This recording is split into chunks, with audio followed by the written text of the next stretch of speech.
I'm Christopher Walken, and I want to talk to you about Quince clothing. It's great. Makes you feel good, look good. It's crazy. Yo, Quince is what's up. You guys watch my podcast. You see me in these nice khaki pants, that nice plain white tee, but not all plain white tees are the same. Sometimes they just feel good on your body. That's Quince. Quince.com/ more stories. A well-built wardrobe is about pieces that work together. They hold up over time. You don't want to get cheap clothes. That's what Quince does best. They make premium materials, thoughtful designs, everyday staples that feel easy to wear and easy to rely on, even as the weather shifts. It's crazy. Quince has the everyday essentials I love with quality that lasts. Cotton sweaters, organic cotton sweaters, not just cotton sweaters, organic. I'm telling you, Quince is what's up. I wear it all the time on the podcast. You can watch this on YouTube and see my handsome Quince clothing. When me and my wife fool around, I go to take my Quince clothing off. She goes, no, no, leave it on. Leave all your Quince clothing on. It turns me on. It makes me hot. Make your wife go wild by looking like the husband she always wanted to fix you up into. Refresh your wardrobe with Quince. Go to quince.com/more stories for free shipping on your order and 365-day returns. Now available in Canada too. That's Quince, Quince, quince.com/more stories, free shipping and 365-day returns. Quince.com/more stories. Yeah. And while you're there, give them all cowbell. It's tax season, and at LifeLock, we know you're tired of numbers. But here's a big one you need to hear. Billions. That's the amount of money in refunds the IRS has flagged for possible identity fraud. Now here's another big number. 100 million. That's how many data points LifeLock monitors every second. If your identity is stolen, we'll fix it guaranteed. One last big number. Save up to 40% your first year. Visit LifeLock.com/podcast for the threats you can't control. Terms apply. This episode is brought to you by Indeed. Stop waiting around for the perfect candidate. Instead, use Indeed sponsored jobs to find the right people with the right skills fast. It's a simple way to make sure your listing is the first candidates see. According to Indeed data, sponsored jobs have 4 times more applicants than non-sponsored jobs. So go build your dream team today with Indeed. Get a $75 sponsored job credit at Indeed.com/podcast. Terms and conditions apply. Put your name on it. Just put your name on it. That's all I say. Be a man or a woman. Put your name on it.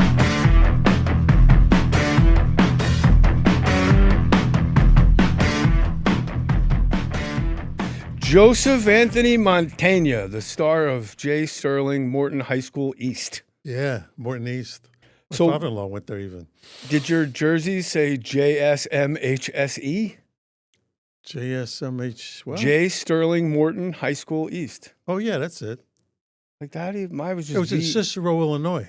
Yeah? Yeah, that's where the school is, Cicero, Oh, Illinois. I did your colors are maroon, like my high school colors. Really, maroon and white. Maroon and white, fight, fight. That was the thing. Rona Hillbillies. Yeah. And the only famous thing from Cicero before that was El Capone. That was it. That was their claim to fame.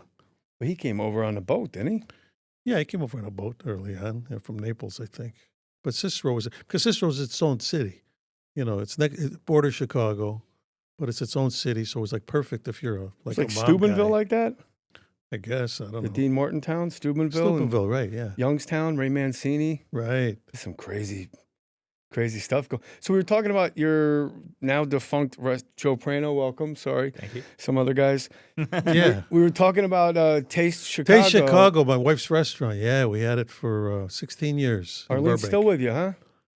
Is what? She's still with you. Oh, she's still. We just celebrated our 50th wedding anniversary in October, which is like 50 years. When I remember when I was younger, people would say, "Oh yeah, my grandparents are having their 50th wedding anniversary." I'm thinking, 50? Who gets married for 50 years? It's crazy. It's crazy, but it's all good. That's why my third marriage, I got married at 53. So we already naked look like a bag of onions together. So who cares? Well, when you get 50 years married and you're like 100 and something, I'll make it. It'll be interesting. We'll make it. You'll make it. My mother made it to 101. Oh, is that a true story? Your grandmother, when they tried to naturalize her, and the judge said, "Who was the first president of the United States?" You know. Yeah, no, absolutely true. No, it's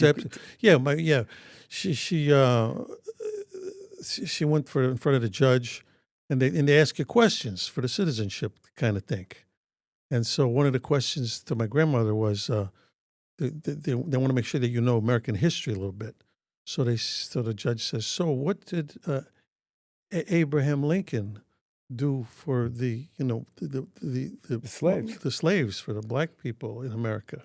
And my grandmother said, he moved them to the South Side. That's and, and there was a little chuckle in the courtroom apparently, and the judge smiled and said, "Thank you, Mrs. Novelli. You've passed the citizenship That's nice. Our judges have always been racist. Yeah, no. Well, No, you know what's funny she, is that's the answer he was looking well, for. yeah, but the thing is, she meant it in all, she, honesty. That's, Yeah. If my son, my 14-year-old, my 23-year-old could be attorney general, my 14-year-old, if they gave him the citizenship test, they'd deport him in about 3 seconds. Kids, your girls are how old now? 38 and 35. That's insane to me. Yeah, no kidding. But for kids, like teenagers now, they don't know anything. No. They're absolute dummies. No. They all, in fact, they say that most high school kids could never even pass the citizenship test. Pull up a couple questions, Kyle. For Kyle's how do you think you'd do? Oh, I'd be on the next boat out, probably. So go back wherever you're from. What's on your nightstand right now, this moment? My nightstand. Nothing. You have no lamp? I got a lamp. No chapstick? I got no tissues? you know what I do? I got a because I like to read a little bit at night. So, but I can't read a book because I want to make the letters big and illuminated. So I got what they call a Kobo, which is like a Kindle. Yeah. So and I got a ton. I got 1,000 books in there. So that's a good way to fall asleep. I'll have that. I'll open it up, check it out, whatever. What'd you read last night, Joe? Robert Parker created the Spencer books. Remember there was the series Spencer for Hire? Remember Spencer for Hire? Well, he hated that series because it wasn't based. It was his characters, but they weren't his books. They weren't his scripts. And I loved his books. I'm talking 40 years ago. And he found out. I guess he read an article. Somebody asked me, "Who's your favorite author of books?" And I said, "Oh, Robert Parker. I love the Spencer series." He found this out. He calls me. I was on location in Baltimore. I get a call at the hotel. "Yeah, this is Robert Parker." And I go, "Robert Parker? Robert Parker who?" I thought maybe it was like the restaurant chain or something. He goes, "Robert Parker, the author." I said, and I felt like a little girl meeting, Elvis or something. "Oh my God, Robert Parker, why are you calling me?" He goes, "I read you're a fan of my books, and Showtime wants to do a series of my books, 3 of them. I want you to play the character." Now, the character of Spencer is supposed to be a big Irish guy from Boston. I'm a medium-sized Italian guy from Chicago. Cicero. I said, well, Chicago, then Cicero. But then I said to him, "Robert, I'm not Spencer." He goes, "I don't care. You love the books, and you will bring to it what I want." And I said, "I'm in."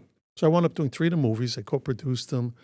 When was this? I never even heard of you doing. Yeah, this was back in, I don't know, it was probably in the 90s or something. 1890s. 1890s, exactly.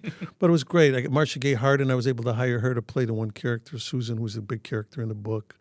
So that was great. Do you like producing? If it's stuff that I'm excited about, yeah, Because you and I we did 2 movies that neither one came out. Right. So the first one was my first movie ever. The one with Jason Alexander and right. Crazy James Woods. Oh yeah, yeah. I'll never forget. I think it was either your line or James Woods, because B. Arthur was in the movie, as you remember. I forgot. And I had Uncle Willie on the set. My uncle Willie talked like this, Willie. and that's where I got my voice for Fat Tony on The Simpsons that I've been doing for 30-some plus years. So Uncle Willie's on the set. And then B. Arthur was a little late to come to show up for this one scene, and they were saying, "Where's B? Where's B?" And I think it was either you or Jimmy Woods yelled out, said, "Use Uncle Willie, sounds just like her." And there was Willie standing there going, yeah, that's We talked about Uncle Willie on this podcast. He made a big impression on me. He's made a big impression on everybody he's ever met. If you were my kid, I'd leave you at a night game. Yeah. Oh yeah. Willie. I was bonkers. Oh yeah, he had a million of those. I was 19 years old. Literally first thing out of the gate, showbiz. Castle Rock says, "Okay, we're gonna do Seinfeld again," and I think Jason Alexander was like, "I'm not so sure I want to do it," and it's like, "Well, we'll let you direct." Right.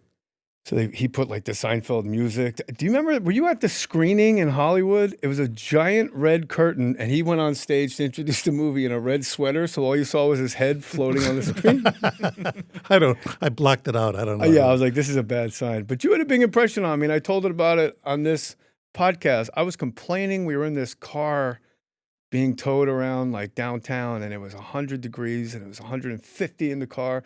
And we're wearing fucking ski masks on our heads. And I'm like, this is bullshit. Blah, blah, blah. What about this? What's taking so long? What's this? And then after like an hour, you look at me and go, who gives a shit? And that helped me. Because if I had listened to James Woods, I would have been out of the business in 6 months. Oh, yeah. Jimmy was... There's a lady across the street holding a Pepsi can. She can't be there. Like the fucking chipmunks had to shit at the same time for this guy to get a line out. Yeah. No, you learn to separate reality from show business pretty quick. I love him, though. We got to get James Woods on here. Let's get some naturalization questions, Kyle. Yeah. Kyle just got a mic. I just got a mic. For 10 years, he got a mic a month ago. Look at his fresh mic. Oh, great. Nice. Fresh mic stand. Bert's nose. What do we call the first 10 amendments to the Constitution? I would assume it's called 10 amendments. Bill of Rights? The Bill of Rights. Did you know that? I think I read it somewhere. Rich, it sounds Robert familiar Parker now that you mentioned it. Read it in Robert Parker's book, Bill of Rights. Yeah. Give me another one. All right. How many amendments does the Constitution have? Amendments. Book my flight to Ireland. 32. Am I close? No. 100. 27. 27. No, that was my second How many guess. are you allowed to get? Dan, don't look all smug. You didn't know him either. I knew a lot of them because my wife had to take a test. Where's she from? Mexico. Hey, now. Come on, hurry up. Don't dead air. Okay, sorry. What are two rights in the Declaration of Independence? All right. The right to bear arms. No. That's the First Amendment. Second Amendment. I don't know. The Second Amendment. Life, liberty. You and should know that pursuit of one. You're a I big do. gun guy. That's the only amendment I care about is the Second Amendment. Joe got it. What did he say? Joe? Life, liberty, and the pursuit of happiness. Oh, that. All right, Right, Joe, yeah. you can stay. Filthy Italian. All right, this is boring. Yes. This is the All worst right. podcast ever. Joe, as a Yeah. Chicago guy, I got to ask you because it's in Yeah. the news. Yeah. How do you feel about the Bears potentially moving to Indiana? Indiana. You know what? I thought about it, and actually a friend of mine is one of the guys who's kind of behind maybe making this happen. But when you think about it, the Giants and the Jets don't play in New York, and nobody seems to care. You know what I mean? All, at the end of the day, they're still the Giants. They're still the Jets. What's the difference if where you're going is nice? The fact that the Bears are playing now at Soldier Field, which to me, they really screwed Soldier Field up because, I mean, I grew up in Chicago. Here's this beautiful artifice that looked like it looked like our Coliseum. I mean, it's an old, cool building.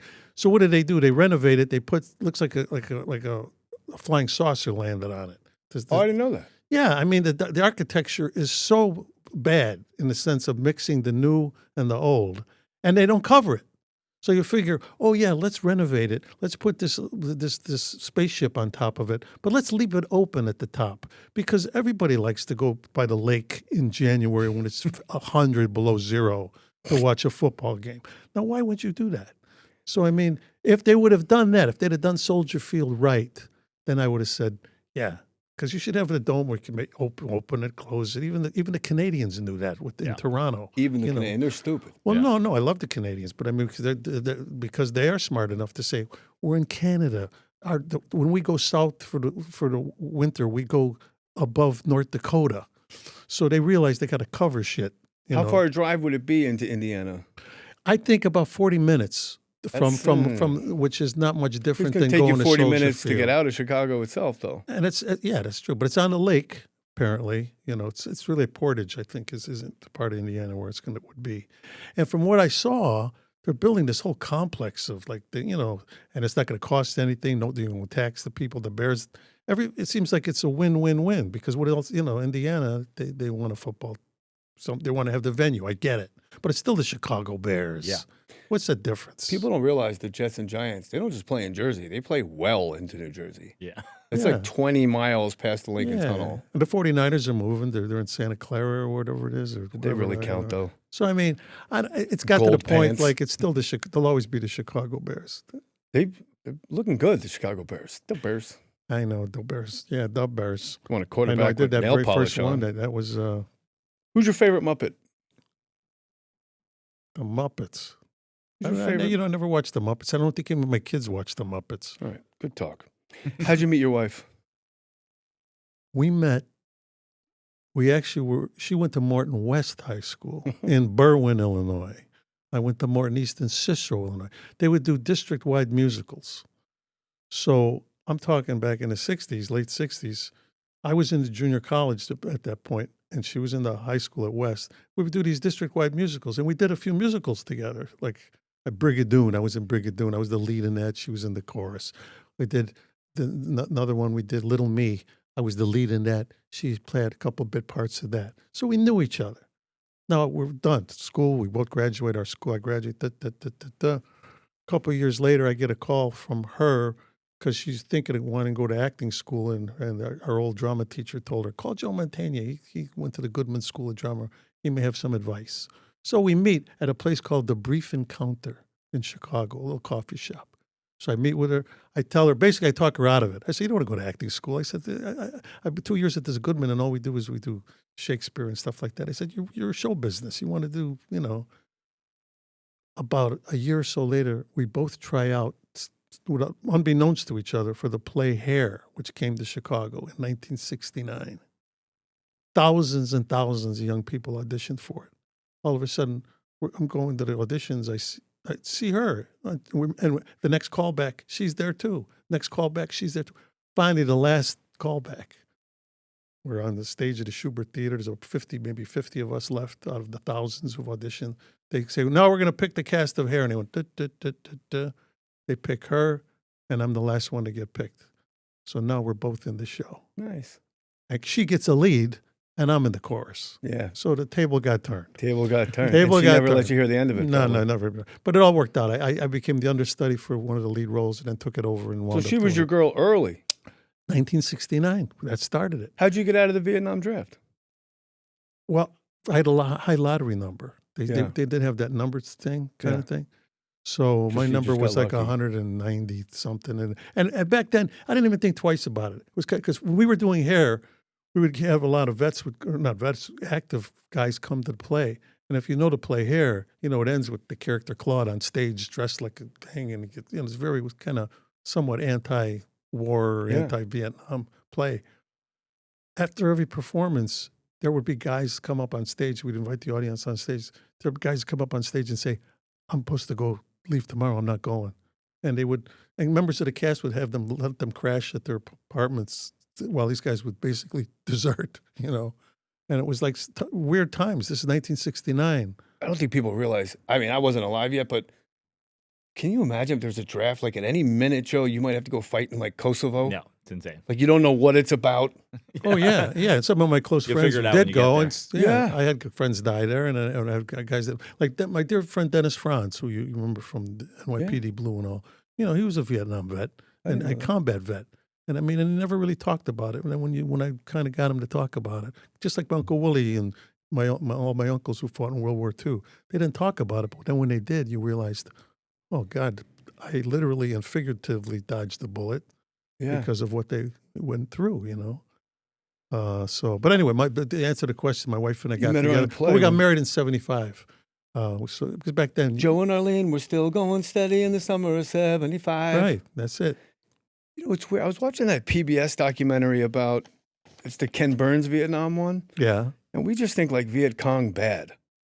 Like we got to go over there and kill the VC. Like, Right. they're bad news. But the way they laid it out was, it was a Catholic president. And that was the huge minority in Vietnam. And his brother was like a maniac general and tried to convert everybody to Catholicism. So they go into these villages and go into the temples and just knock the shit out of people and then put a picture of the president up. So they'd have to worship like the president and Christ during the day and Ho Chi Minh at night. And then when they got found out, they literally all got executed. So they were like, oh, fuck this guy. Like, so then that's why they were Viet Cong. So it'd be like how you and I would act if somebody just came to our neighborhood and said, from now on, you got to listen to Joe Rogan. Yeah, I mean, the whole thing was, I always said the way to end war is raise the draft age that they can't draft you until you're 50. In other words, you can only bring in guys 50 and over. They'd work that shit out before they'd get to the point where they got to go fight each other. Yeah. 50-year-old guys are going to say, well, wait a minute. Wait. Let's talk about this first. Both sides. My knee can't handle that. Yeah, now look. Yeah, please. You ever have knee surgery? No, I'm good. I just had ACL surgery. Yeah, well, you were a very athletic type, you know what I mean? Yeah. Friends, it's time to talk to you about ZipRecruiter. Waiting for the right candidate to apply, sorting through resumes, trying to get in touch with potential candidates, finding candidates, but they're not actively looking for jobs. Well, the future of hiring looks much brighter because ZipRecruiter's latest tools and features help speed up finding the right people for your roles, so you save valuable times. Let's say you're running a business, Joe. Yeah. You need people to come into that business. How are you going to find them? ZipRecruiter. ZipRecruiter, you get it.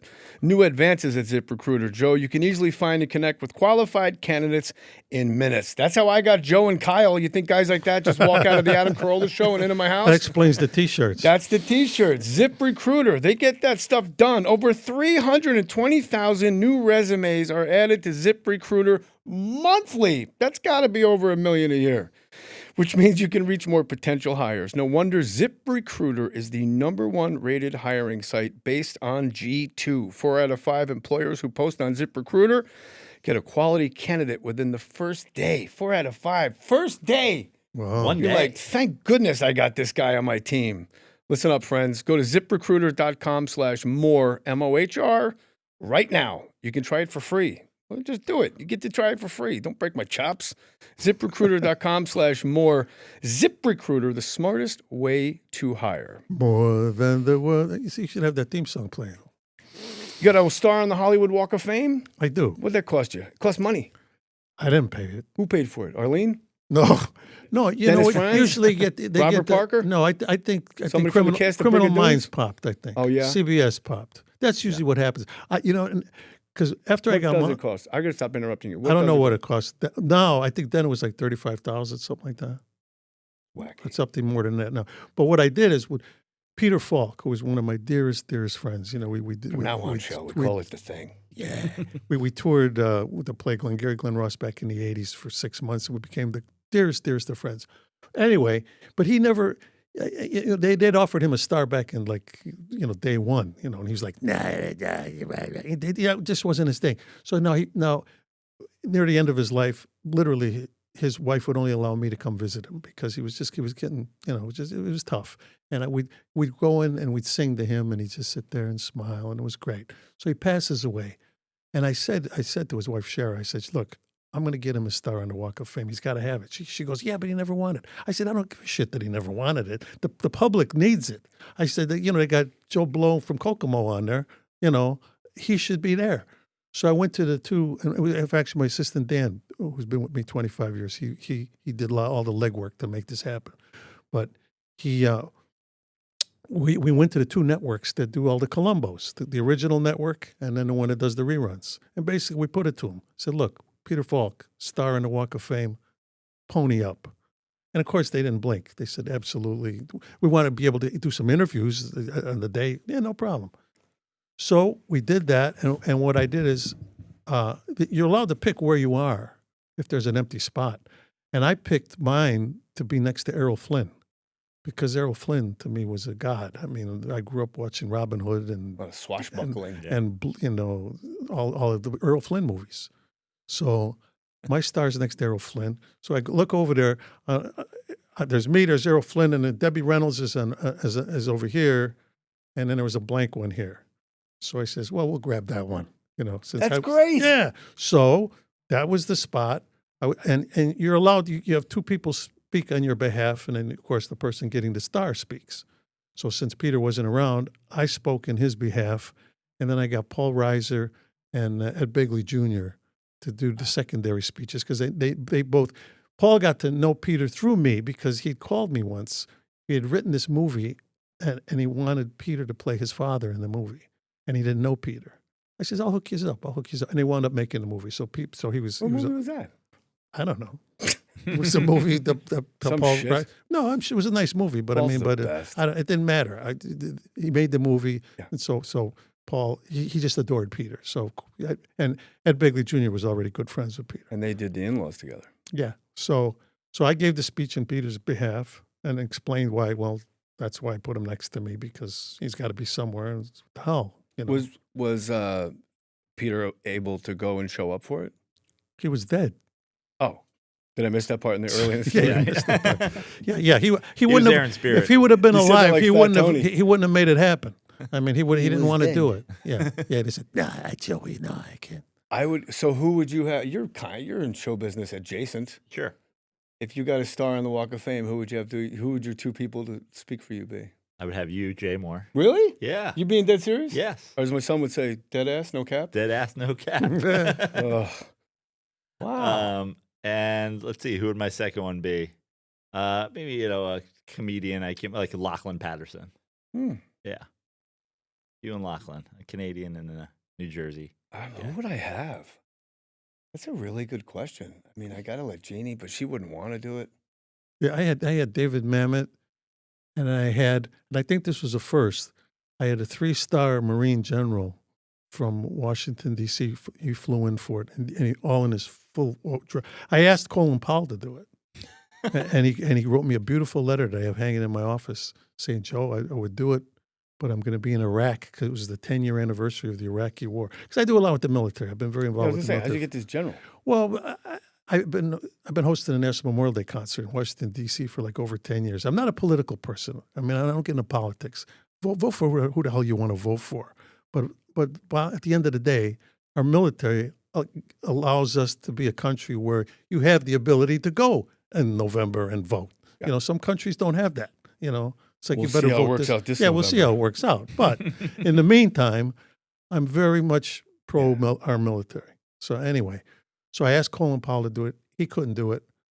And I said, great. But then I realized the guy who was the commandant for the 8th and I is the oldest Marine base in the world, and it's in Washington D.C. And the commandant is a guy named Willie Williams, General Willie Williams, incredible human being, African American, only the third African American to be 3-star Marine general in the history of the Marine Corps, which goes back pretty far. Yeah. You know?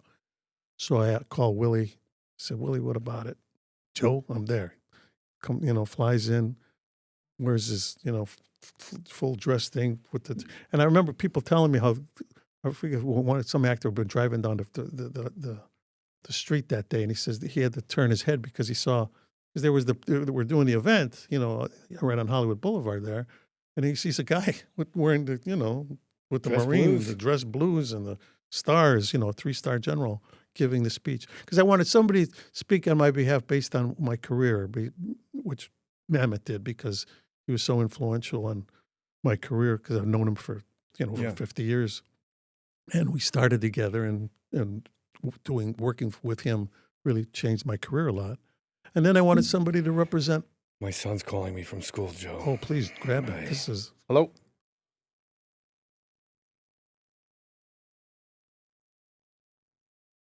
Yeah, when do you need it by? I'll talk to him if you want. All right, well, I'm in the middle of I won't be out of here. Let me see. I can bring it by 11 o'clock, 11:15. All right, bye. Forgot, what's that thing they're called? Books. Oh, books? Yeah, I don't know. I forgot his books. That's not Yeah, online well, these it days? happens. Oh, my God. It happens. This fucking guy. That's the one that wouldn't know American history. It's my guy, though. He's your guy. That's He right. can fight. If something pops up, Attaboy. he's like, what are we doing? That's what I had Uncle Willie for. He's like, oh, I thought it was up. So you have the three, there's only three, how many? 3 black? Well, at that point, he was the third. You know why so little? They can't be trusted. You don't trust them that with knock that. on the door, you hear, no, the Marines coming in right now to kill us all now. No, they know I'm down. Yeah, no. I love me some Marines. I do Yeah. stand up on the, so I did stand up for the RIMPAC exercises at Pearl Harbor. Yeah. And I did it they did it every other year on 4th of July. And then I did stand up on the SS Greenville nuclear sub. Oh, great. So when I auditioned for Street Kings, the part is for a big, giant guy, Detective Sergeant Mike Clady. He's like the muscle. But I was like, 175. But that Greenville shirt was a collared golf shirt, but had elastic on the arm. So if I do try diamond push-ups, I can make boy. it look good. So I just wore that shirt. And the audition's intense. I rape another cop's wife. I'm dropping the N-word. I'm screaming at her. Comedies. Yeah. Yeah. And it's intense. One of those auditions where you feel like just stepping off a cliff. Like, here we go. And it's just me and David Ayers. And I'm done with the audition. I'm out of breath. And he goes, "Where'd you get the Greenville shirt?" I'm like, "I did stand up on the sub." He goes, "I was on that fucking sub for 4 months. You want the part?" Whoa. What are the odds I wear that Yeah, shirt? how about that? It's karma. I still didn't know if I was any good at the audition. No, it's karma. It's karma. It would be funny if you had a star in the Hollywood Walk of Fame and you just get like random people like Andy Dick. To come speak for you? Or just pull somebody, just get like Adam. you have a- West. you have I think a you might choice. find Andy Dick on the Hollywood Walk of Fame No. any given day. You have a try. And I gave the speech for Dennis Franz when he got his, which was interesting because we moved out here together. Him and his girlfriend at the time, my wife and I, he drove the moving van and I drove the car, Tom in the other car. And I remember this was 1978. We're driving down Hollywood Boulevard, and it was like, wow, this is where those stars are. This is where the things, being from Chicago, we were like impressed, like, man, this is Hollywood. Look at that. And to think that whatever it was, 30-something years later, that I'm standing there giving a speech for him while he's getting his start. And of course, he was there when I got mine. It's beautiful. It was great. He's still, and like I said, he's a Vietnam vet and still one of my dearest friends. I know who I would have speak. I would have a homeless guy and say, Easy to find. Say, well, that's where I sleep anyway. There you go. Democratic mayor. There you go. Two daughters, Mia and Gia. Yeah. Gia has autism. Oh, Mia has autism. Mia, hold on. That's Let me okay. fix that. How old? How do you recognize that diagnosis? What makes you say, let's have our child have some tests or whatever? 'Cause Well, what's a miss? you start to realize it when they're around other children of that same age, and you realize something is off here. And for us, we discovered it actually in New York. I'd been hired to do two things. I was hired to do Godfather 3, and I was hired to do Woody Allen's picture Alice. So I knew it was going to take me to New York and ultimately Europe for quite a spell now. And my wife was pregnant with our second daughter, Gia, at the time. And we had Mia, and Mia was about a little over 2 years old. And up to that part, up to that time, we just felt her language was a little, suspect in a sense of she wasn't real fluent with it. Like when she'd want something, she would just point to it and say milk, milk, milk, and stuff like that. And we'd see other kids around that age that seemed to be a little, but we thought, well, she's just a little slow in her getting her language. Then once we got to New York, we were there for a few months, we started to realize, because we had other friends there who had kids around that age, and they'd come around and we realized, no, it seems to be something maybe off here. Let's see a doctor. Like a delay in development. Yeah, but let's get the But diagnosis. autism isn't on your radar. Not at all. No, not And at she's that point. 36? She's 38 now. Did you know what autism was already? Back then? Yeah. No. You back then you knew what you heard that word and it was scary because you just thought it was this thing that happened to other people. Yeah. So when we took her to the doctor in New York, he does the thing and tells us, he goes, well, she's got about 7 of the 10 things that we would say defines her as having autism. So of course, your heart goes into your stomach for a second, and then it comes back up. And then I look at my wife, but my wife is the type of person that ultimately she goes, okay, now what? So what do we do now? What are our options? And so from that point on, we got very, very active with everything we could. We got involved with a group in New York. Then we came back here to LA. We got involved with a group here in LA. So we were trying all the different things we can do. And to this day, I'm still very involved with different groups that are trying to, it's not, when they're little, they're always talking about the cure, everything's trying to cure something. But at the end of the day, there still is no cure for this thing. But what you have to realize is these kids grow up to be adults. So, you definitely got to keep looking for the cure to keep this from, continuing to happen. But at the end of the day, you've got millions and millions of these adults who are dealing with this. And you have to kind of take care of them, or at least make it so that they have a life too. So Does she live alone, Mia? I'm Italian. Your kid, she lives with us. Please. Could she? Not by herself. No, Yeah. she'd always have to have somebody because she's high functioning to the point where uh, she has language. It's a little, it's almost like English is her second language and you're not quite sure what the first language is. Yeah. But she's still childlike in many ways. She's 30, but she's brilliant. She's savant in some ways. She's got that whole numbers thing. She's got that's her that thing, thing of yeah. like, if she walked in here right now, she probably knows your birthday. She would tell you that. And what day it's going to be on. What day it's going to be Yeah. on, all that kind of stuff. We use her like a computer. Like I said, man, what did we do, on Thursday, September 4th, 2004, and she'll rattle off the day kind of thing. But yet, on the other hand, we'll go to Disneyland, and all she wants to do is meet the princesses and sing a song Same. with them. Yeah, there you go. Well, yeah, she could. Yeah, You have one of the markers. yeah, One there of you the go. markers. Well, maybe two. Let me tell you something. When my But son, she's pure of heart. That's the thing Yeah. you realize. And she some of the abstract emotions, at least I'm speaking for Mia, are not there. But in a way, they're almost some of those abstract emotions are blessings. Like she doesn't understand like jealousy, envy. She doesn't get mad at somebody for something. You know what I mean? They're pure of heart. Everything as long as well, she shouldn't get frustrated. Does she miss people? Like, if she didn't see you for a long time? My friend Jose's son, Christopher, if he's in a home, like he's not verbal, Right. won't see him for 6 months, and he just walks in the door, and it's like he just came in from the other room. Yeah. There probably And he is some never of that. forgets. If we FaceTime, met the kid, first time I met him, 6 months Right. later in a FaceTime, he's like, Hi, Jay. Right. yeah. Yeah. No, that's true. There may be that. I mean, I've never had to worry so much about her missing because we don't make, like I say, Did she go with you to Europe to do The Godfather? She wouldn't. They always. Oh, she was They pregnant. always She was whenever. pregnant. No, Mia was 2 years old when Oh, we did yeah. Godfather. She was pregnant with Gia, and then Gia wound up being born in New York. My youngest daughter. No, Mia, and that's the other thing in my career partly because of my daughter Mia's condition. I realized I can't let my career interfere with that aspect of my life. I can't let it destroy our life. So the condition always was in my career, if you hire me, you got to take the whole package. Like I shot a movie in Moscow. They were only going to shoot most of it in Vancouver, which is no problem, but they wanted to shoot about 10 days in Moscow. I said, well, everybody's got to go. They said, well, what do you mean everybody? I said, my wife and the kids and a nanny and the nanny's husband, because he was a fireman, LA fireman. It's a good guy to have. They go, but we're only going for, I said, I don't care if you're going for an hour. They're all going. And I would tell my agent that. I said, if we got to negotiate the cash, fine, but I don't negotiate that. Everybody goes. And so they go.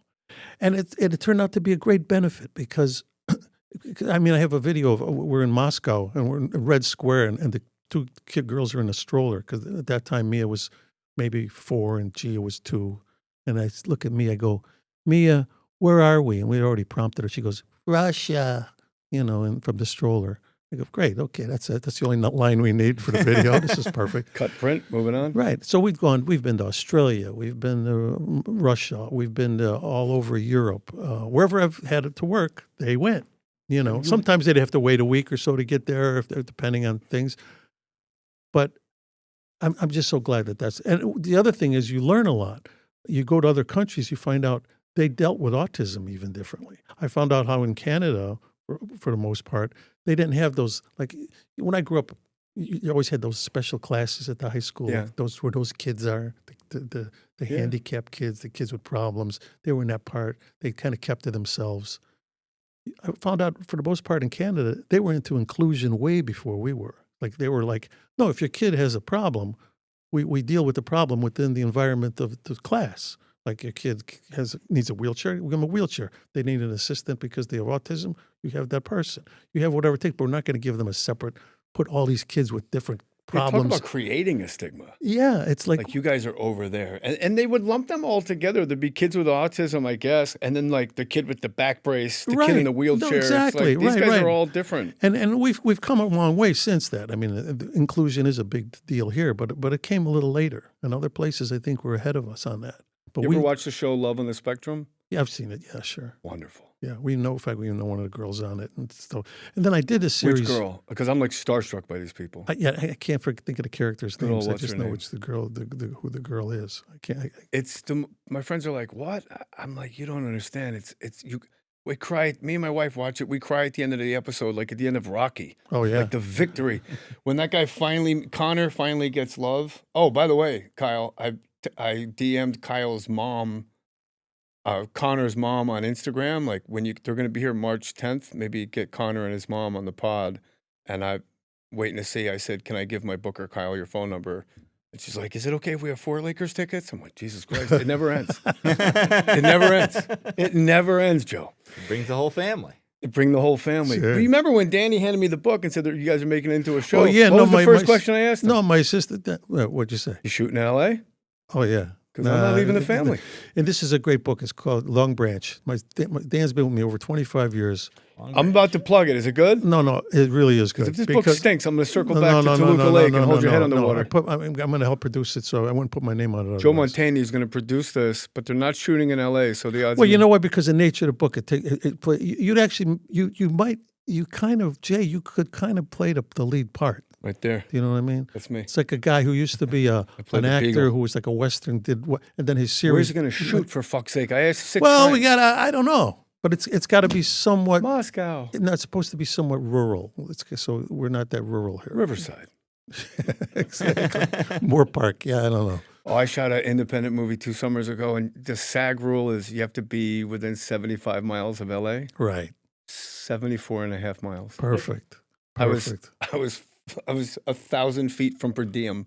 Yeah, there you go. Every day, I'm like, those mother. I just they're look very across careful. the street. Oh yeah, they're very careful. It was unbelievable. 2.5 hours each way. No, I feel blessed. I mean, I've been doing Criminal Minds now. We're hopefully starting our 20th year, we shoot 10 minutes from my house, so it's like where do you shoot it? Jackpot. Quixote Studios. What's that? See, that's perfect. Oh, yeah, when you say that, people go, "Where's that?" And I don't even want to tell them. Good, don't tell me off mic. No, but it's out near the LA Zoo, which is great. It's a small studio, so we run the whole joint. It's fantastic. In 19 years, the only person I saw once was Snoop Dogg, because I think he did a video in one of the other buildings and was leaving. But it's great. What happened to Mandy Patinkin? Why is he's difficult, right? I don't know. God bless him. I should have his picture hanging up on my. I know. You know what I mean? He did me a solid. Wally Pip. Yeah. To your Joe DiMaggio. Yeah, I mean, I don't know. God bless him. But he's a Chicago Sorry, guy. Joe. See, Wally Pip was the player that got injured. Joe DiMaggio took his place. It happens. Lou it Gehrig. happens. So, Watch it. Yeah, but he's But do you know him to be difficult? No, I never worked with him, so no, I don't know. All I know is he was a White Sox fan and I'm a Cubs fan. And we were both from Chicago, so that was the only big difference between us. Is it hard when you're dealing with serial killers as the subject matter every day for 20 years? Does it ever get heavy? Like, do you ever come home and be like, Jesus? No, and I'll tell you why. Because I've often get asked that, say, "Oh, how do you stand there doing anything?" I said, well, first of all, I said, when I'm doing a scene and a guy's laying there on the floor with an axe in his head, they go cut. The guy pulls the axe out, and he gets up and goes to craft services and gets a sandwich. I says, it's very easy for me to separate reality from fantasy. But the main reason is there are real people who do this job, and they don't have that luxury of the guy pulling the axe out of his head. They actually deal with that. And I'm portraying them. It's a real, we're not doing this Marvel show that it's about, space and crazy science fiction. There really is a behavior analysis unit of the FBI, and I've been to Quantico a few times. So there are men and women who really do this job. So who am I to say, oh man, this is weird. I get depressed and stuff like that. No, ask them.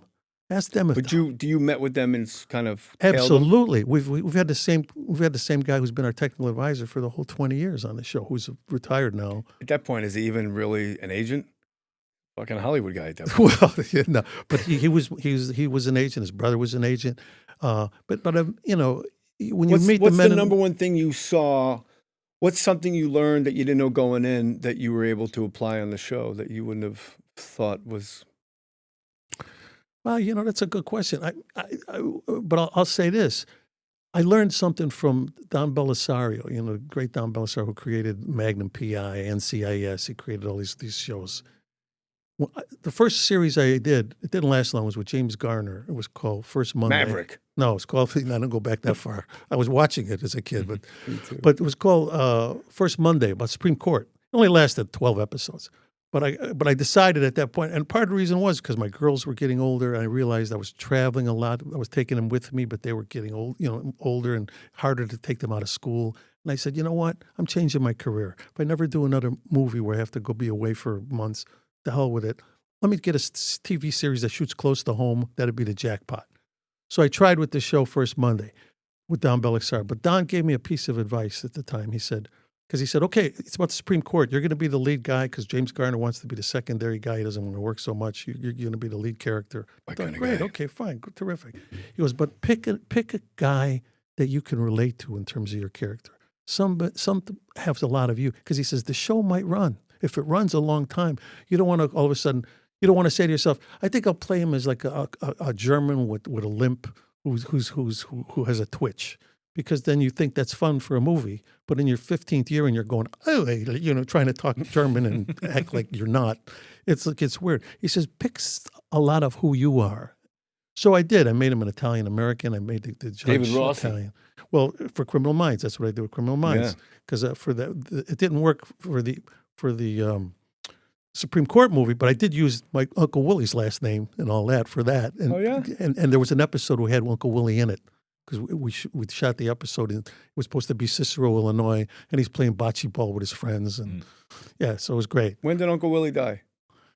Oh God, it's had to be about 10 years ago now, but God bless him, he was like a father to me, and because my dad died, I was only 22, 23 when my dad died, so Willie was there for me from that point on. And my mother had 3 other brothers, so all 4 of them were big influences. But Uncle Willie was the guy. Uncle Willie was the guy. Oh yeah, without question. He's the guy. I had to shoot this movie in. It was a Stephen King thing. I had to shoot in where does he make his movies? Oregon, right? Oh yeah, wherever. Maine. That's it. Maine. I knew it was one East of those Coast, states. Oregon. He shoots in Maine? It's on the other side. Well, I mean, his books pain in take the place. ass. He's from Maine. Yeah. So I remember I had to fly to Maine, and I had to stop over in Chicago to catch the plane. So literally the day and I had to go by myself at that time because I was going to go in, shoot 1 day, 2 days, come back, and then bring the whole family for the long run. So I'm going for, I got to fly all the way to Maine for 3 days, and 2 days, then I fly back, and I stay over in Chicago. And I'm thinking, wait a minute. I call Willie literally before I'm going to the airport. I say, Willie, I'm on my way to Maine to do the Stephen King movie. I said, can you meet me at the airport in like 3 hours and come to Maine with me? Nothing wrong with that. So, of course, I get off the plane, and he's standing there with his little garment bag, at the gate, gets on the collecting. Because I had arranged to call this movie, said, leave a ticket for I'm bringing somebody.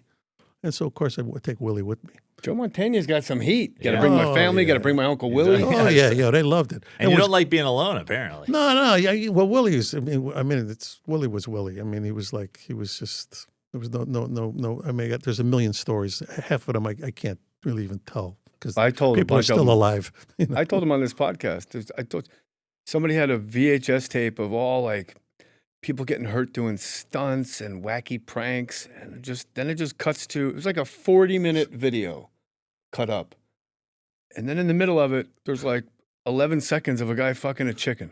And we put it on, and Uncle Willie's just staring at all the pranks and a guy falling out of a tree with a fucking chainsaw. And then they just cut to the guy fucking the chicken, and he goes, that's bullshit. He's fucking it under the wing. Oh, yeah. Yeah, there was this other thing that happened, something with the monkey.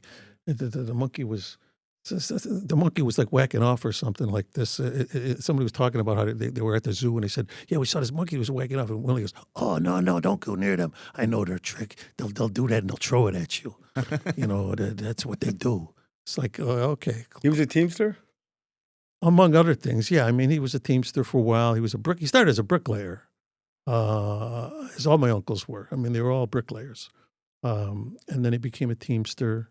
God knows what else he did. You talked about your dad dying when you were 13. Were you close? No, about 22. Oh, 20. I'm fucking out of it today. And I meditated. That's all right. That steam shower. Were you closer to your mom or your dad? Oh, probably my mom, only because my dad wasn't, his line of work was he was compromised all his life. That's why he died young. He only had one lung and part of the Compromised. other What lung. was his job? He worked for an insurance He company. was a cigarette model. Almost, because that was the thing. He smoked like 2 packs a day with part of a lung. And back then, see, he had Oh, my tuberculosis. God. All my uncles served in World War II, but my dad didn't because he spent all of World War II in a TB hospital in New York, a place called Mount McGregor. And back in those days, they took your lung out if you had TB, and they took the ribs too, because they didn't know how to whatever. So Yeah. my dad, when he took his shirt off, he looked like he looked like a comma. You know what I mean? It was like this body. Oh my goodness. It was he was all fucked up. But but then he was in the hospital for a couple of years with this, because they put you out in the fresh air in the mountain. I wound up narrating a documentary about it, about these TB sanitariums they had back in the days, because they didn't know how to cure it, but they thought in the mountain air you put you outside and it would help or something, whatever. That was like a thing back then. It's like, well, we had to move to Arizona for the climate. It's better for his health. Right. Good air. So when he finally was able to, get out of the hospital, my brother, who was born right before he got hospitalized, didn't even meet my dad until he was almost 3 years old. So then my dad comes back, gets his job with this insurance company, because my dad was very bright. But his job was to fly to other cities in the Midwest and just get their home offices in order, like kind of be the fixer-up guy. So my dad all my childhood, my dad would be gone for 2 weeks, come home for the weekend. I'd see him on that weekend, then he'd leave for another 2 weeks, come home for the weekend. It was And like that Jim the Hardy, thing. Tales from Wells Fargo. Whatever, yeah. Always going to the home office and Yeah, and then my mother worked at Sears Roebuck Rapid Packages, and the impact of that was, they changed my birth certificate, and I didn't find out till I was 16 years old, which is really weird. Because what happened is, I turned 16, right? Now, you never need your birth certificate before you're 16, because you got to go get a driver's license. You got to bring your birth certificate. So at 16, I go up to my mother. I go, "Can I get my birth certificate?" And they go, "Why?" I go, "Why?" I go, I needed to go get a driver's license. Oh, and I could see they're nervous. So now I'm thinking, Father Willie Williams. Well, I'm thinking they bought me. And it's not unheard of in my family that would happen. They might, somebody needs a kid, and you go find somebody who's willing to give up a kid. Wait, what do you mean it's not uncommon? Well, I mean, back in the days, With Italians or Chicago people? Whatever. All right. You don't go through the normal channels Kids of for adoption. sale. You just find somebody. hip. You find somebody. As Kids my are Uncle kids. Willie would say, Warm kids. there might be this hillbilly down in Tennessee who I know a needs to guy. get rid of a kid. So anyway, I go, tell me, look, this is a legal document. Tell me now if this is a problem, because I got to take. And then my mother goes, well, your birth certificate, we had to change it. I go, what do you mean you had to change it? And what they had done is the cutoff day to start school back then was November 10th. If you were born after November 10th, you had to go to next year. Yeah. Well, my dad was basically somewhat handicapped. My mother's working at Sears. My grandmother would take care of me for lunch from school and stuff like that. They realized we can't wait a whole year. So they get my brother, who was 8 years old at the time. We got to get he's him 8 out of years the old. house. We got to. Yeah. So my brother, they got him they figured let him do it. So they were, Italians. They figured this is illegal. We'll all go to jail if they find out we did this. So they have the 8-year-old. They tell my brother, take the eraser and scratch out the 3 on the birth certificate and make it a 0. So now my birth certificate says November 10th instead of 13. And anybody who's anybody, look at it, you can see it's pretty smudgy. An But- 8-year-old. But they did it. 8-year-old forger. And so it worked. But I said, but for 16 years, they didn't tell me. So I never knew my birthday was November 13th. I always thought it was November 10th. We all saw November 10th, Joey's birthday. I was being my birthday. So now I'm 16. I go, well, wait, why didn't you tell me? Well, we were afraid.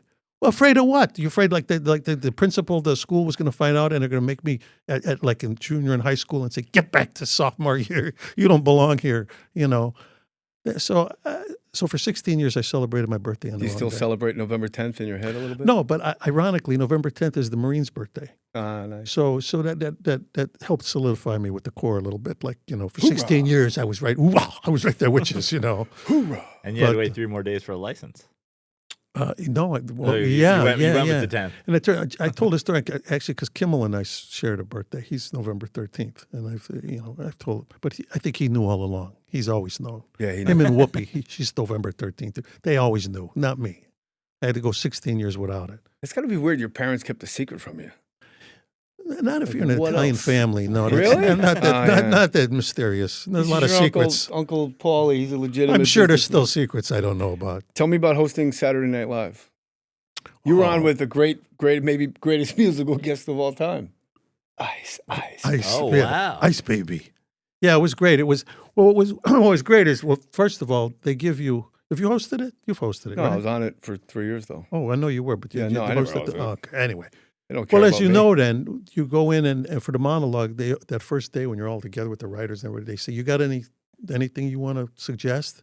And of course, I had that whole thing of Joe Mantegna, that sometimes I would get fan mail for him, or I'd be doing a movie and there'd be a knock on my trailer door, and I'd open and there's a kid standing with a football because he had heard that Joe Mantegna is doing this movie down the street. Oh, I'll go get my football. Really? Oh yeah, swear to God, guys think kid standing there with the football looking at me with a look on his face like you don't sign look it? like the thing. No, I didn't want to do that. Wrote Steve Young. Yeah. But so I suggested maybe you do a thing about that. So my whole monologue was based on that, where I come out and go, oh man, who'd have thought Joe Mantegna would be hosting? Of course, then they had a plant. One of the writers was there with a kid, and the kid's got the Montana t-shirt. He goes to leave. Now, Godfather 3 had just opened then. That's part of the reason I was hosting that particular show. The movie was just open. So I go, oh, look, don't leave. No, I know you like Joe. I get it. Please, let me show the kid around. And so of course, the camera follows me around through the studio. I got the kid. And of course, we get outside, and I put the kid up on a stool, and I said, listen, nobody walks out on the show that Joe Mantegna is hosting. I make one phone call, and John Madden's head's going to be in your father's bed or something like that. I don't know. I said, you don't want that to happen, right? And he goes, no. I said, so you're going to stay, right? You're going to enjoy the show? Yeah. So, of course, I bring the kid back in. Hey, Dad, Jimmy's decided to stay, So it was great. And, of course, and then being from Chicago, Schmeigel decided to write the first skit of Da Bears for me. Wow. So I did the very first one, thinking, oh, this will be fun. A Chicago guy doing a thing on the Bears, and we all got the mustaches, and we did the bit. Smeigel's in it. Nobody knows who he is. Right, and it was Farley, and it was it was great. I had another heart attack. Yeah. Am I right? Yeah. So we did that. And it was interesting. So and then George Wendt hosted the show like 2 weeks later, and of course they brought the skit back. Oh. And then they decided, well, we got to do this like almost every week. And they'd always call me. They'd say, come and do it. And I'd say, I'm not Fly the flying whole from family LA to out. New York every Friday night to do the skit, but thank you. Mia, you want to go back to New York? Yeah, right. Yeah. And I Uncle wanted to Willie, do we're it going another to New time York. because I happened to be there. can do that. I'm not mad at that. What did he Right. say? Well, Danny DeVito was hosting it once, and I happened to be in New York. Wait, what did Uncle Willie say on the phone? Which- I'm not mad at that. When he said meet me at the airport? Nothing wrong with that. Nothing wrong with that. That was he always said that with He had no almost vocal anything. cords. Nothing wrong with that. No, he loved that phrase. What most things were, nothing wrong with that for him. But anyway, And so what? So that was obviously you did the Bears. You launched the Bears. the Bears. Because I remember next time I went to Chicago, I'd see billboards that say the Bears, the Cubs, the Paul University, the everything. It was like it really took off. And I was like, wow, I guess this has really resonated. So it became one of those. Were you things. amazed with how fast the show comes together? Oh yeah. It's really crazy. What's amazing is, as you know, is that moment between the rehearsal show and the live show. Chaos. Because you go into Lauren's office, everybody's in there, and they change it. They'll say, okay, we're 10 minutes over. We're going to get rid of this skit, change this, and do this. And so now you're really on your toes because what you've been rehearsing all week is out the window, and they've changed it. And it's smart because it's now you're really on your toes. Because you got to think, okay, I'm not doing from this to this to this. I remember Lauren saying to me, and Jay, if we could not laugh during the motivational speaker sketch, that would be great. But Farley would do crazy things. He knew he was so technically brilliant. People don't realize that. Oh, yeah. Farley knew when the camera was not on him. So if it was your close-up, he'd go, "How about you, young fella?" That's right. The Right. camera's over his shoulder, and the minute the red light switched to that camera, he'd be like, "Your dad." He would switch his eyes back. Oh, yeah. And then he would try to mess your. He'd like tussle your hair. Well, but you're wearing a wig.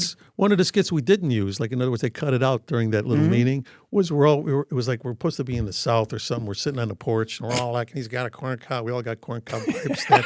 and I don't even remember what the skit was, but right in the middle of the skit, Farley jumps up and throws himself off of the platform of the set and onto the ground. And I thought, I really thought they're going to have to call an ambulance. But it was like, yeah, bang, you know. And I'm sure they cut it out thinking, no, we can't let him do that because next time he might kill himself and read on live television. He was the greatest. Farley was the greatest at surprising you, like what he did all week, because you rehearse it 6 times or whatever and block it, and then there's the dress rehearsal, but then on air, he kept something away from you that he didn't know. Like when we did the Scared Straight motivational speaker sketch where him and Martin Lawrence are selling us back and forth in prison. He's wearing the prison jumpsuit. The live one, he comes out and he's just drenched. Like he took a bucket of water and threw it under each armpit, and he comes out with just these giant pit stains. Yeah. How you guys doing? And that's we're just gone. The minute he walks in, we're gone. Yeah. And we had this thing, I think it was Sandler said, "Oh, wait, when he runs through the wall, he's got to get back up and come in and say, live from New York, it's Saturday night. When he runs through the wall, we're all going to jump on top of him so he can't come back in, and we're going to see what happens." Right. We're like, okay, like it's my 8th week there. I'm like, so he runs through the wall, and there's a pad on the other side. He falls, and it's me, Sandler, Tim Meadows, Rob Schneider, and David Spade. So there's 5 of us. Just we land on top of him. He picked us up like we were bags of leaves. I bet. Like superhuman strength. Yeah. Live from, didn't miss the cue. And they made Schmeigel wrote a full-length movie of the Bear skit. I didn't know that. To make the movie. Yeah. And we were all set to do it. And that's when Farley passed away. Oh, man. And we couldn't, and he was at his peak then, and that the movie was dependent on him. And so you couldn't what we not wound be up happy doing in his presence. No. We wound up doing readings of it in Chicago for charity, like a couple readings of it, of the movie script, which was... You got the St. Pio Award for service. St. Pio? I'm not Padre aware Pio, of this. Patron saint of? I don't know. I don't know either. I mean, he had Kyle? stigmata. I mean, I don't know if he was the patron saint of particularly of anything. Pio, But St. Pio. Pio Zadora? Padre Pio. No. Padre no. Pio? Padre Pio. He's a saint. He's a saint. He became a saint. He had the stigmata. He had we would bleed from the hands and the thing and the whole thing. And It was a parlor trick. He didn't really. Well, I don't know. Please, the lightning bolt may come through the ceiling. we though. got? I can't Civil risk that. Defense Volunteers, the patron saint of civil defense volunteers. Well, you Catholics are scraping the bottom of the barrel for this. No, it's all good. I mean, whatever. Civil he Defense did good of stuff. Volunteers? Yep, and also it looks like adolescence and stress relief. I can use a little of that. So What that's are you good. stressed about, Joe? No. What are you, Not really. Not really. You changed my career in that car with me complaining and you just going, who gives a fuck? Yeah, it's like Matthew Gubler. Matt Gubler is from my show. From Criminal Las Minds. Vegas. He always quotes it by saying one day he had to pick me up. We were going downtown because I'd found the last furrier in L.A. who was still in business because I wanted to get this coat because I know I was going to be going to some cold weather place. And I said, fuck it, I want to get this coat lined with fur. I found this furrier. So Matthew, he thought this was a great idea. So he picks me up. As we pull out of my driveway, I felt the car go boom, boom. And he goes, oh, shit, I think you ran over a possum. And I just went, fuck that possum. And we kept going. And I didn't mean it in a bad way. Right. I mean, it's not that I'm anti-animal, but I mean, what are you going to do? I mean, what am I supposed to do? Stop and go back and do the last rights for Nurse him? it back to health. But I mean, every time I see Matthew, that's his watch where he sees me. Hey, Joe, fuck that possum. All right, whatever. Well, he had a cane for a few seasons. Did he have like an accident in real life, or is that for the show? No, he did have what was funny is he was goofing off and he was pretending he was breakdancing, and he jumped off a table or something and twisted his leg, and he really did screw his leg up. They had to put a couple of screws in it. That's something that happened to me. So to justify it, we did an episode where somebody shot him in the leg. We just had it in this scene now, shoot him in the leg. And it's like bang. So for about 4 or 5 episodes, he limped. Matthew Gray Gubler, Las Vegas High School. Yeah, I love him. You promoting anything, or you just here out of the kindness of your heart? I'm out of the kindness of my heart. That's why you got the St. Pio Award. We're waiting to do Criminal Minds. Like I said, we're waiting to get the thing on season 20. I've been doing a show called Gun Stories for 15 years. I watch it on the Outdoor Channel. Mm-hmm. So we're going to do this. And Dan writes, my assistant Dan writes those episodes. Every time you say my assistant, he cries a little inside. Yeah, I know. That's Say my producer, Dan. yeah, producer Dan. Well, producer, writer. He does everything. Hey, the guy used to be a You don't roofer. introduce him The as guy anything. used to be. The guy used to You build marginalize him. houses. He Huh? used to build houses. He was a contractor. He was a roofer. What do I care? He was, I'm just letting you know. Some of us had to work for a living, Jay. Come on. Fuck that guy. Fuck He's a that guy. jerk. Fuck Fuck that possum. possum. I have a question about one of your movies. Yeah. There's a limited genre of movies, so it's hard to say you are in the preeminent of a certain genre, but you are in, I think, the greatest chess movie of all time. Oh, Searching for Bobby Fischer. That was a wonderful movie. How many chess movies are there? I don't know, but that's There's the best. Been, yeah, well, they know Queen's Gambit came out, and they made that movie. Is well, she hot or not? Time will tell. Yeah, there you go. It's an odd one, right? Yeah. I think she's hot, and we're gonna get to your question in a minute. Yeah. But I've do you know what we're talking about? Anna Taylor Green? No, I Yeah. never watched the show. Marjorie Joy. Taylor? No, not Marjorie Taylor Greene. No, she's not in the chess movie, and that I know. Doesn't go, no, she's not hot. But that was one of those movies Time where will tell. you had Steve Zalian writing it. The next movie he wrote was Schindler's List. You know, Jesus. so you had that. He was directed. Then you had He must be fun at Fishburne. parties. You had Joan Allen. Yeah, it all came together. It was a great script. I always had funny feelings for Joan Allen my whole life. Yeah, Oh, yeah. she's great. Yeah. She's great. John, When you say funny, I mean, what do you mean by funny? Okay, you had to say no more. yeah. Taste Chicago, Yeah, the restaurant. Maroon and White, Yeah. JSM High School, Yeah. Cicero, Illinois, Robert Parker, Brigadoon, and Uncle Willie. I think we covered it all here. That's about And it. fuck that possum. It's fine. And Joe Mantegna wears fur. That's right. And if you want a football sign, go to his house. That's Oh, please. 1153 Van Nuys Figure out Boulevard. where Coyote Studios is. Yeah, and you're- I just you're wonder close if by. anybody knocks on Joe Montana's door and asks them for chess lessons or something, though. You know what I mean? I don't Forget know. about it. Is it a two-way street? I don't know. We actually talked once. Like one time, I was doing the Mark and Brian show. Yeah. And I remember this woman calls in, and she thought it was Montana on the show. Are And she people says just to me, fucking idiots? and Yes. she says, Joe, what do you think about, because what the other quarterback for the 49ers was going to play that day at the time. And I looked at Mark and Brian, I says, you know what? I'm just going to go with this. And she said, you know, what do you think? And I said, I know, you know what? I think he's a bit of a pussy. I don't think he's not as good as I am. And if I was playing, it would be, and she's like, Joe, what do you mean, Joe? I said, no, I'm sorry. You know. And I think I gave her a heart attack, but I told her at the station, I said, please call her right back as soon as we're off the air. Just let her know. Mantegna means mountain. I think so. What's the biggest woman you ever slept with? Thanks for coming by, Joe. Yeah, I gotta thank you. And he's out. I got to go to school and bring books. Yeah. Oy, oy, oy. Jay Mohr's my uncle.